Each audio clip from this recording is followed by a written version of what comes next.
है ना, चालन, उष्मा का चालन। हम लोग क्या समझ रहे थे, उष्मा का चालन, है ना। पहली टॉपिक में आपको हमने बताया था, है ना, ये सब पूरी बातें हम आपके साथ कर रहे थे। उष्मा स्थानांतरण की कितनी विधियां होती हैं? 3। कितनी विधियां होती हैं? 3, है ना। सबसे पहली है ना उष्मा का चालन, सबसे पहली क्या होती है? उष्मा का चालन। ये बात तो हमने आपके साथ कर लिया। अगर अगली जो है हम लोग नेक्स्ट टॉपिक पे जो बात करने वाले हैं वो कौन सी टॉपिक है? उष्मा का संवहन। उष्मा का संवहन। चलिए आइए इस टॉपिक को देखते हैं, उष्मा का संवहन क्या होता है कि नहीं। चलो, उष्मा का संवहन। उष्मा का संवहन क्या होता है? समझ में आ रहा है? उष्मा का संवहन क्या होता है? जब किसी द्रव या गैस उष्मा का उष्मा का स्थानांतरण उसके कणों के वास्तविक स्थान परिवर्तन द्वारा होता है तो उसे क्या कहते हैं? उष्मा का संवहन। क्या कहते हैं? उष्मा का, है ना, ध्यान सुनेंगे। जब किसी द्रव या गैस है ना का उष्मा का स्थानांतरण करने का मतलब है ना ट्रांसफर ऑफ हीट। उष्मा का एक स्थान से मतलब दूसरे स्थान में जाना, है ना। उष्मा का स्थानांतरण उसके कणों के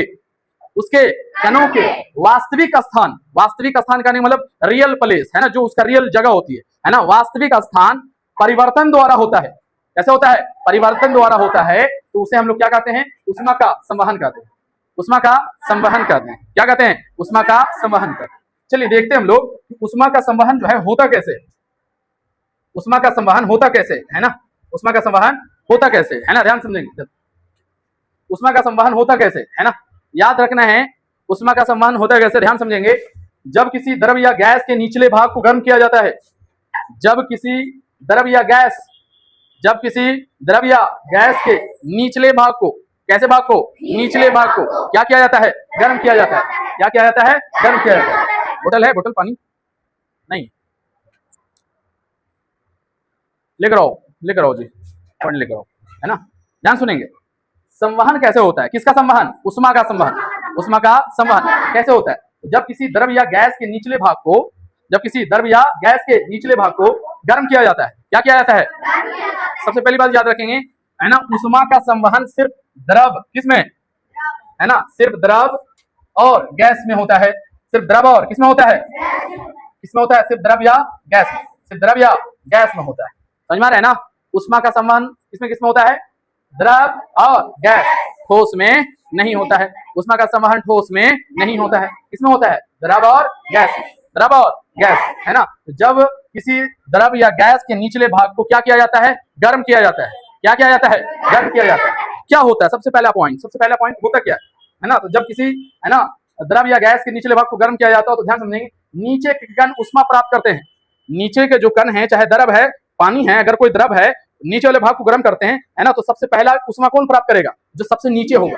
सबसे नीचे, मान लिया कि ये है, इसमें द्रव है, जब यहां से हम गर्म करेंगे तो सबसे पहले यही ना गर्म होगा। सबसे पहले ये वाला भाग गर्म होता है ना। सबसे पहले ये वाला भाग क्या होता है? गर्म होता है। है ना, देख रहे हैं ना, इस बोतल में द्रव है ना, पानी है ना। जब इसको गर्म करेंगे तो कौन गर्म होगा? ये भाग गर्म होगा या ये भाग गर्म होगा? नीचे वाला भाग पहले गर्म होगा कि नहीं होगा? दूसरी बात, है ना, जैसे ही वो गर्म होंगे वे फैल जाते हैं और उनका घनत्व कैसा हो जाता है? कम हो जाता है ना। जैसे ही ये गर्म होता है तो ये क्या हो जाता है? पूरा क्या हो जाता है? फैल जाता है। क्या हो जाता है? फैल जाता है। और उनका घनत्व कैसा हो जाता है? कम हो जाता है। क्या हो जाता है? कम हो जाता है। तीसरा बात, है ना, जैसे उनका घनत्व कम होता है तो हल्के होने के कारण वे ऊपर उठ जाते हैं। घनत्व कम हो गया, डेंसिटी लो हो गई। जैसे ही डेंसिटी लो हो जाती है, घनत्व कम हो जाता है, तो वो कैसा हो जाता है? हल्का हो जाता है। कैसा हो जाता है? हल्का हो जाता है। तो फिर क्या होने लगता है? धीरे धीरे ऊपर उठने लगता है। धीरे धीरे क्या होने लगता है? ऊपर उठने लगता है ना। जैसे ही ना ऊपर के ठंडे और भारी कण नीचे आने लगते हैं, और जो ऊपर वाले कण हैं, ये ऊपर वाले कण जो हैं सब नीचे आने लगते हैं, है ना। ऊपर वाले जो भी नीचे वाले कण क्या हो जाते हैं? गर्म हो जाते हैं। गर्म हो जाने के कारण इनका घनत्व कैसा हो जाता है? कम हो जाता है। घनत्व कैसा हो जाता है? कम हो जाता है। जैसे इनका घनत्व कम हो जाता है तो ये पूरे नीचे वाले कण सब कहां जाने लगते हैं? ऊपर की ओर जाने लगते हैं। कहां की जाने लगते हैं? ऊपर की जाने। और ऊपर के ठंडे कण कहां आने लगते हैं? नीचे आने लगते हैं। कहां आने लगते हैं? नीचे आने लगते हैं। समझ में आ रहा है कि नहीं आ रहा?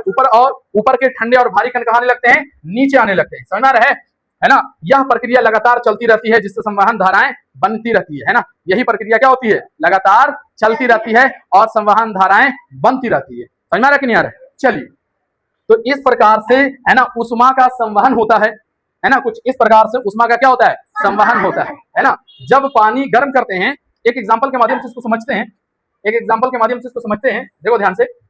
जब हम लोग पानी गर्म करते हैं, पानी गर्म किए ना आप लोग, पानी गर्म किए ना, अभी जस्ट हम आपको बता रहे थे ना, जब हम लोग क्या करते हैं, पानी गर्म करते हैं, फैन ऑफ कर दो, है ना, जब हम लोग क्या करते हैं, पानी गर्म करते हैं, कि क्या होता है, जब पानी गर्म करेंगे तो सबसे पहले कौन सा भाग गर्म होगा, नीचे वाला, सबसे पहले कौन सा भाग गर्म होगा, नीचे वाला भाग गर्म होगा। गर्म होने के बाद पानी क्या हो जाएगा, क्या हो जाएगा, क्यों ऊपर उठ जाएगा, क्योंकि उसका घनत्व क्या हो जाएगा, कम हो जाता है, और ऊपर वाला कण भारी की वजह से क्या आने लगता है, नीचे आने लगता है। ऊपर का है ना ठंडा पानी क्या हो जाएगा, नीचे आएगा।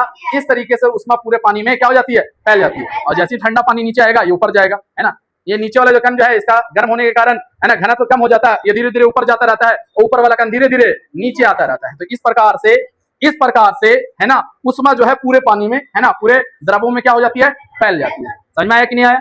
चलो, तो हम लोग क्या पढ़ रहे थे, उष्मा का संवहन कैसे होता है, उष्मा का संवहन कैसे होता है, ये चीज हम लोग पढ़ रहे थे, है ना। संवहन की क्या विशेषता होती है ना, संवहन की क्या कुछ विशेषताएं होती है, ध्यान सुनेंगे।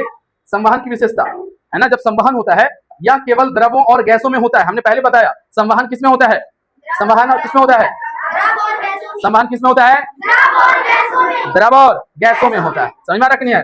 इसमें पदार्थ के कण वास्तव में स्थान बदल जाते हैं। अब बताओ, ये पदार्थ है, पानी दिख रहा है इसके अंदर रखा हुआ, पदार्थ है, नीचे वाला पदार्थ है, नीचे भी पानी है, ऊपर भी पानी है। कहने का मतलब ये हुआ कि क्या बोला गया, देखो इसकी दूसरी विशेषता क्या कहती है, इसमें पदार्थ के कण वास्तव में स्थान बदल लेते हैं। कैसे बदले, देखो नीचे जैसे हीट किए, उष्मा गई, है ना, इसका घनत्व क्या हो गया, लो हो गया, ये धीरे धीरे कहां चले जाते हैं, ऊपर चले जाते हैं, और ऊपर वाले कण कहां चले जाते हैं, क्या जगह बदली, नीचे वाले ऊपर और ऊपर वाले नीचे, जगह बदली कि नहीं बदली। तो ये इसकी दूसरी विशेषता है, किसकी, उष्मा के संवहन की दूसरी विशेषता। तीसरी क्या है, ठोस पदार्थ में संवहन नहीं होता है, ठोस पदार्थ में संवहन नहीं होता, ठोस पदार्थ में उष्मा का संवहन नहीं होता, है ना। किसमें उष्मा का संवहन होता है, पहला बताइए किसमें होता है, द्रव में, दूसरा गैसों में। ठोस में उष्मा का संवहन नहीं होता है। कुछ और एग्जांपल समझेंगे इसके रिलेटेड वाले, है ना, कुछ एग्जांपल और है, जैसे इसका एग्जांपल है पानी का उबलना, पानी का उबलना, पानी क्या होने लगता है, उबलने लगता है। यही देखो, पानी आप उबलने क्यों उबलने लगता है, जैसे पानी गर्म कर रहे हैं हम लोग, नीचे वाले पानी का कण क्या हो जाता है, गर्म होता है, जिसके कारण उसका घनत्व कैसा हो जाता है, कम हो जाता है, और नीचे वाले कण कहाँ जाने लगते हैं, ऊपर, और ऊपर वाले कण नीचे। यही काम बार बार क्या हो रहा है, रिपीट हो रहा है। यही पानी क्या हो रहा है, इसी को कहते हैं पानी का उबलना, इसी को क्या कहते हैं, पानी का उबलना। समझ में आ रहा है ना। जैसे कमरे में हीटर द्वारा हवा का गर्म होना, जैसे कमरे में हीटर चलाते हैं तो पूरा क्या हो जाता है, रूम क्या हो जाता है, रूम में जितनी हवाएं होती है गर्म हो जाती है। ये भी कुछ संवहन, उष्मा के संवहन का उदाहरण है, एग्जाम्पल है ना। चिमनी में धुआं, है ना, ऊपर उठना, चिमनी जलते हुए देखें आप, चिमनी जलते हुए देखे हैं, जलता है तो नीचे का धुआं कहाँ जाता है, ऊपर की ओर जाता है। तो हम लोग समझ रहे थे, है ना, आज हम लोग समझ रहे थे कि उष्मा का संवहन जो है, उष्मा का संवहन कैसे होता है। क्या समझ रहे थे, उष्मा का संवहन हो रहे थे। हमने आपको बताया था, है ना, कि उष्मा का, है ना, हमने आपको बताया था, ध्यान समझेंगे, है ना, क्या बताया था हमने आपको कि उष्मा स्थानांतरण कितनी विधियों द्वारा होता है, 3। कितनी विधियों द्वारा होता है, 3। पहला कैसे होता है, उष्मा का चालन, उष्मा का चालन। दूसरा कैसे होता है, उष्मा का संवहन, कैसे होता है, उष्मा का संवहन। और तीसरा उष्मा का विकिरण। तो पहली बात तो हम लोग पढ़ लिए, उष्मा का चालन कैसे होता है ना, उष्मा का संवहन कैसे होता है, ये 2 बातें हम लोग ने पढ़ लिया। Any doubt, any problem? Thank you.